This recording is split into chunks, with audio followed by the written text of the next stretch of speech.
تو یہ جو تکفیر کی لغات کرتے ہیں ان کے اوپر حد قذف نہیں ہونی چاہیے؟ ہونی چاہیے، بالکل ہونی چاہیے، کوئی شک نہیں ہے اس کے اندر. ان کو جیلوں میں ڈالنا چاہیے جب تک یہ توبہ نہ کریں، ان کو نکالنا نہیں چاہیے. یہ میرا تو خیال ہے. اور جو عادی مجرم ہے ان پہ تو وہ فساد فلاٹ والی سزا تو ہے. آپ کیا سجیسٹ کریں گے حکومت؟ ناموں سے نام بتاؤ میں کس کس کو. نہیں سجیسٹ کریں گے گورنمنٹ آف پاکستان کو کہ وہ تکفیر کی پاکستان میں کوئی سزا نہیں ہے، اس کی سزا مقرر کی جائے. جی سزا ہونی چاہیے. کیا سزا ہونی چاہیے؟ تکفیر کی سزا جو ہے سب سے پہلے تو کفر اس کی طرف لوٹ جائے گا. آپ فقی میں بات کرتا ہوں. جب کفر لوٹے گا اس کے اوپر توبہ پیش کی جائے. اگر توبہ نہیں ہے تو قتل مرتد کی سزا لگا دی جائے فقہ کے تحت جو مانتے ہیں. ظاہر ہے ان کی فقہ تو یہی کہتی ہے نا. پھر لوٹ جائے گا ان کے اوپر جب مسلمانوں کی وہ تکفیر کر رہے ہیں. پھر وہ آپ کو کہ کفر دون کفر ہے اور فلاں چیز ہے. تو اس کے لیے کوئی تعزیر کو مقرر کر لی جائے. ان کا منہ کالا کر کے. ہمارے برخوردار جناب مفتی فضل ہمدرد صاحب ہیں ماشاءاللہ. یہ تھوڑے مشہور ہوتے جا رہے ہیں کیونکہ انہوں نے ابھی انجینئر علی مرزا صاحب کا انٹرویو بھی کیا اور ان کو بڑا شوق ہے شیعوں کی وکالت کرنے کا اور شیعوں کے آگے پیچھے دم ہلانے کا. تو انہوں نے وہی کام سر انجام دیتے ہوئے یہ اپنا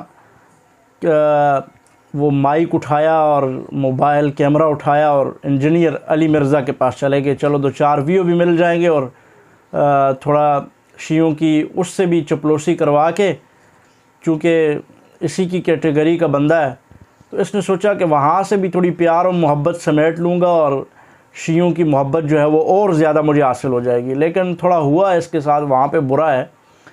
آپ نے یہ کلپ ابھی دیکھنا ہے. آپ آج لگائیں کہ جب کرسچنز ہمارے نبی کے خاکے یا ان کے سپورٹرز بناتے ہیں ہمیں وہاں بھی نہیں آتا کہ ہم عیسیٰ کے بارے میں کوئی تنقید کریں.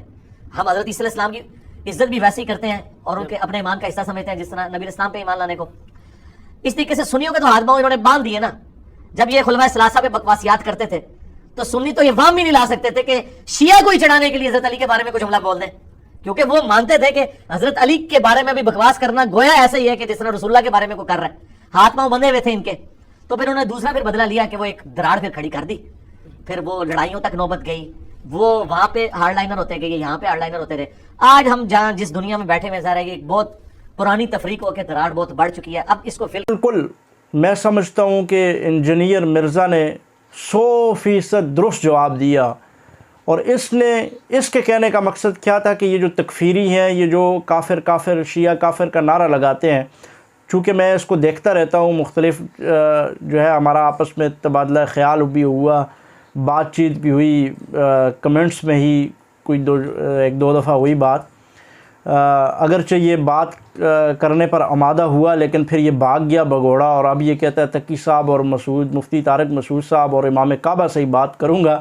نیچے کسی اسٹیشن پہ یہ کھڑا نہیں ہوتا، لیکن یہ سمجھ گیا کہ یہاں پہ میری دال نہیں گلنے والی، تو انہوں نے پوچھنا نہیں ہے اور اس کے ساتھ میں بیٹھ نہیں سکتا، تو یہ بھاگ گیا وہاں سے.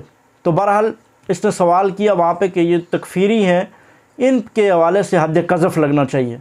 میں کہتا ہوں انجینئر صاحب نے جو آگے سے آپ کو جواب دیا ہے مجھے دل و جان سے تسلیم ہے، قبول ہے. جو لوگ تکفیری ہیں ان پر سب سے پہلے جو انہوں نے فقی آپ کو مسئلہ بتایا کہ فقی اور حدیث پاک میں بھی ہے کہ کیا وہ کافر نہ ہو تو وہ خود کافر ہو جاتا ہے. میں اس کو مانتا ہوں اور میں یہ کہتا ہوں، میں یہ فضل ہمدرد صاحب کو کہتا ہوں، مفتی صاحب اگر آپ نے سنیت کا لبادہ اوڑھ ہی لیا ہے تو تھوڑا سا شرم و حیا تو کر لیجئے، حدیث و قرآن کا تو کر لیجئے نا.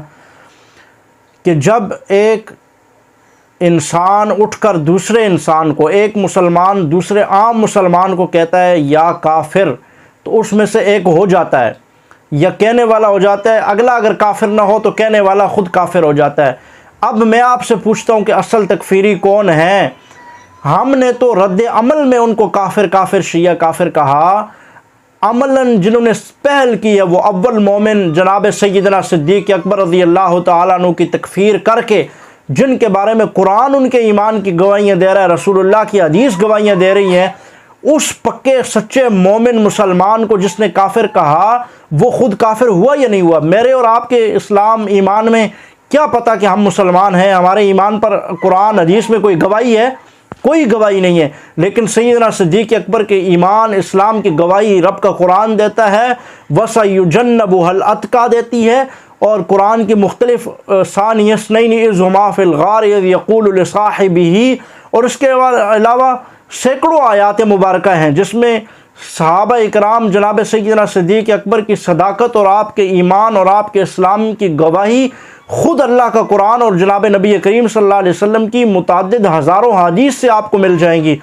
ان سرٹیفائیڈ، ان مصدقہ صحابی، ان مصدقہ مومن مسلمان، ان کی تکفیر کرنے والا یا تو آپ یہ کہیں کہ حضرت سیدنا صدیق اکبر مسلمان نہیں ہیں۔ اگر وہ مسلمان ہیں اور آپ یہ کہتے ہیں کہ وہ مسلمان ہیں کیونکہ آپ نے لبادت و سنیت کا ہی اور رکھا ہے نا، آپ کتنی اس میں جو ہے وہ ڈنڈی ماریں گے؟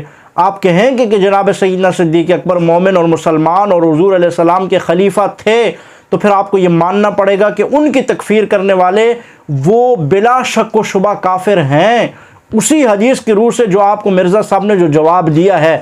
اور میں یہ ماننے کے لیے بتسلیم و رضا اور رغبت تیار ہوں کہ جو بھی کسی مسلمان کو کافر کہے وہ اس کے اوپر کفر کا فتویٰ لگ جانا چاہیے، اور اس کو باقاعدہ قانوناً اس کو کافر قرار دے کر، میں کہتا ہوں اس کو ملک بدر بھی کرنا چاہیے، اس کو حد قذف نہیں، اس کو سنسار کیا جائے۔ کہتا ہوں آپ نے تو کہا کہ حد قذف لگنا چاہیے، میں کہتا ہوں جو کسی مسلمان کو کافر کہے اس کو زندہ جلا دینا چاہیے، اس کو سنسار کر دینا چاہیے، اس کے ٹکڑے ٹکڑے کر دینے چاہیے۔ آپ کو اتنا ہی شوق ہے شیعت کی دلالی کا مفتی ہمدرد صاحب، تو میں آپ کو کہتا ہوں کہ اس کے اعضاء کے ٹوٹے ٹوٹے کر دو جو کسی مسلمان کو کافر کہتا ہے۔ آپ کو شوق ہے حد قذف لگانے کا، میں کہتا ہوں جو کسی مسلمان کو کافر کہتا ہے اس کو زندہ جلا دو۔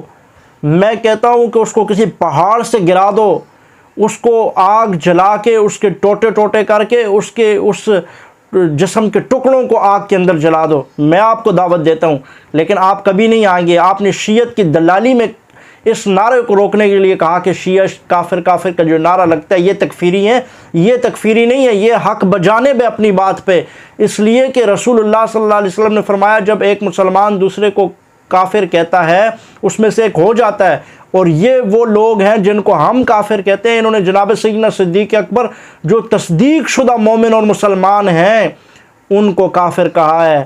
اب یا تو وہ سیدنا صدیق اکبر نعوذ باللہ، لیکن وہ نہیں ہیں، ان میں قرآن اور سنت اور حدیث، اور آپ خود بھی یہ کہیں گے کہ وہ اول مومن پکے سچے مسلمان تھے، قرآن و حدیث ان کی گواہیاں دیتا ہے۔ اگر وہ مومن نہیں تو پھر کوئی مومن ہی نہیں، کوئی مسلمان ہی نہیں ہے، وہ تو اسلام کی بنیاد ہیں۔